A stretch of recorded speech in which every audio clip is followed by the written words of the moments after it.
Tuan Speaker, Sila. kerana ada setengah minit lagi.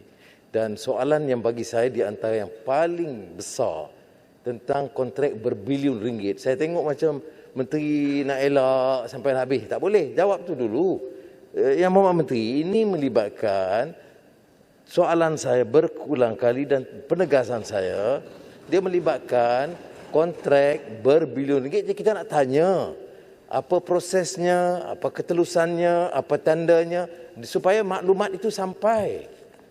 Kalau tidak, nanti commission agent itu banyak yang menuru. Yang saya juga dapat maklumat, tapi saya tak mau bangkitkan. Saya nak penjelasan menteri, baru saya nak soal balik. Saya nak jawab awal lagi, tetapi Yang Berhormat Port Dickson yang tak hadir pagi tadi.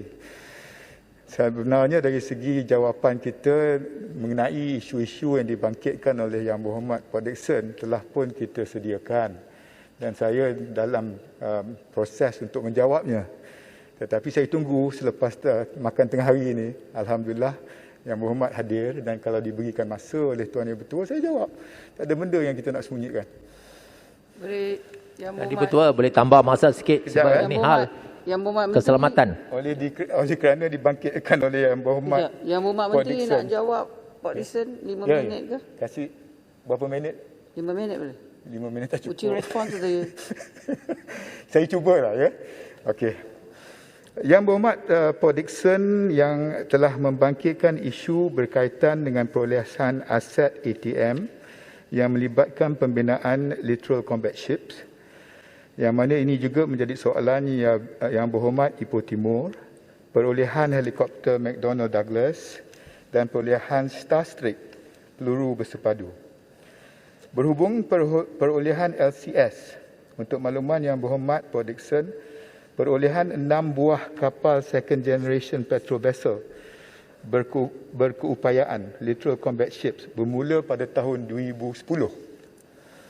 Cadangan ini kemudiannya telah diangkat melalui Jemaah Menteri pada 18 Ogos 2010. Pada 23 Mac 2011, pada dasarnya kerajaan telah bersetuju meluluskan permohonan tersebut di bawah RMK 10 dan RMK 11.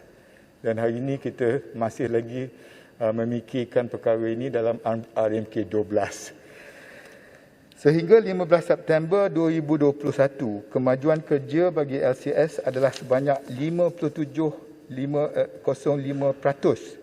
berbanding jadual perancangan kerja asal, iaitu sebanyak 95.94%. Mendef mengakui secara keseluruhannya perolehan ini telah mengalami kelewatan sebanyak 38.89%.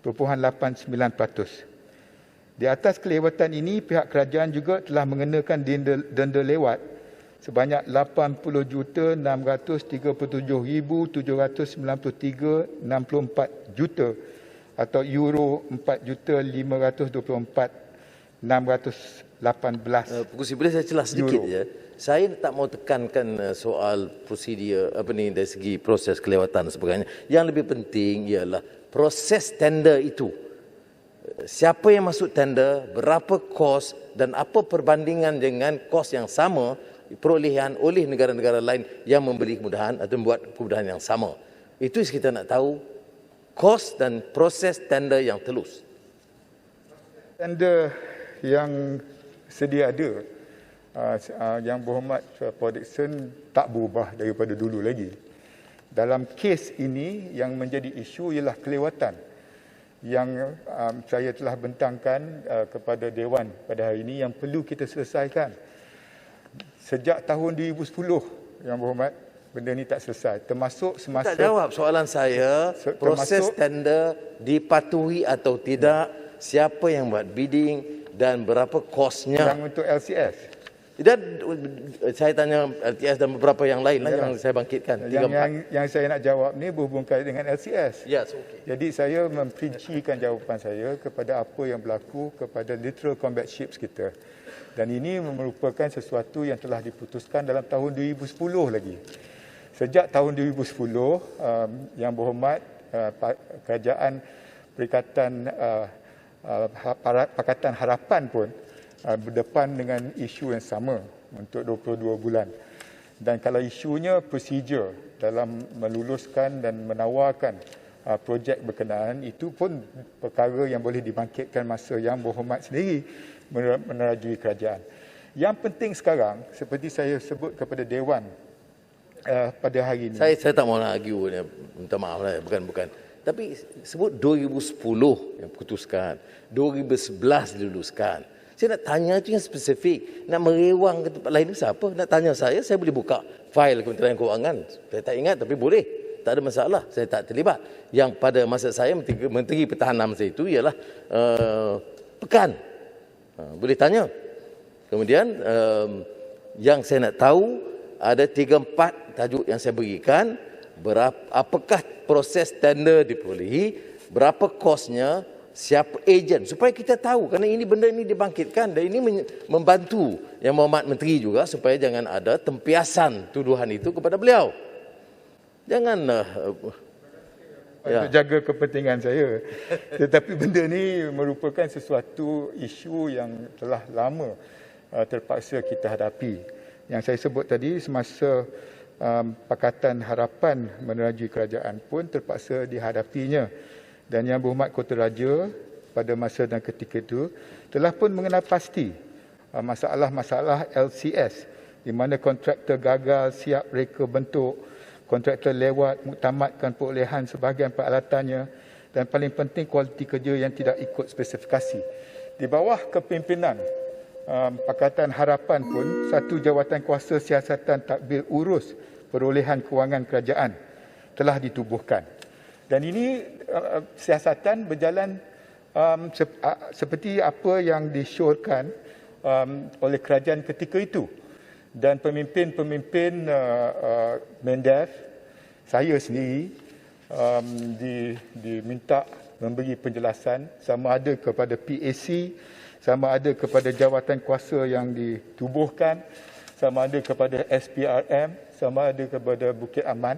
Semua ini telah pun disiasat dan pihak berkuasa mempunyai fahamnya. Kalau sekiranya Yang Berhormat Perdison mempunyai maklumat dan bukti-bukti baru yang boleh membuka balik perkara ini, terima kasih. Saya pun tak ada apa nak sembunyikan. Dan apa yang dibangkitkan oleh Yang Berhormat boleh melindungi saya. Saya mengalu-alukan. Tetapi apa yang kita bincangkan hari ini ialah merupakan rancangan Malaysia ke-12. Melihat ke hadapan. Dan nak melihat ke hadapan, saya dah pecahkan kategori kontrak-kontrak dan projek-projek kepada 3. Pertamanya, projek-projek legacy. Yang projek sakit, yang projek lewat, yang perlu dibayar denda. Itu dah dikategorikan. Kedua ialah projek-projek yang perlu saya putuskan sekarang, kini. Dan ini akan menentukan struktur prosedurnya. Kalau prosedur yang saya ada, Yang Berhormat rasa tak sesuai, beri cadangan pada kita dan kita boleh ubah suainya untuk fasa depan. Kategori ketiga ialah projek-projek yang kehadapan. Kehadapan untuk 1 tahun, bajet yang kita nak bentangkan dalam bulan Oktober. Projek-projek 5 tahun yang akan datang, yang dia bahaskan di dalam Dewan Yang Mulia ni di bawah rancangan Malaysia ke-12. Jadi itu semua di dalam struktur kita. Kalau Yang Berhormat merasakan 22 bulan tak mencukupi untuk menyelesaikan apa jua perkara-perkara yang kita warisi daripada pemimpin-pemimpin sebelum ini atau projek-projek yang tergendala, bayangkan saya sekarang kembali ke Mendev baru 5 minggu. Jadi dalam keadaan sebegitu, saya berterima kasih perkara ini dibangkitkan oleh Yang Berhormat Perdison. Kita ambil maklum. Tetapi yang penting tak jawab. Saya tanya, kalau tak boleh jawab 2010, minta notis dan berikan jawapan. 22 bulan saya tak terlibat dalam kerajaan. Itu bukan saya nak ada ulang yang itulah. Yang keduanya, ada juga kontrak-kontrak diluluskan masa menteri. Saya dah jelas, saya dah sebut dalam ucapan saya. Saya percaya staf boleh teliti. Jadi saya minta supaya masa Yang Berhormat sendiri pun, apakah proses itu dipatuhi, apa prosesnya, bila tendernya, itu yang kita nak tahu, dan kosnya. Ya, saya tidak buat satu kenyataan yang melulu ataupun terlalu kabur. Jelas saya tumpukan kepada spesifik items dan minta soalan yang saya tanya masa ucapan pun agak spesifik. Berapa kosnya, apakah proses tender diikuti.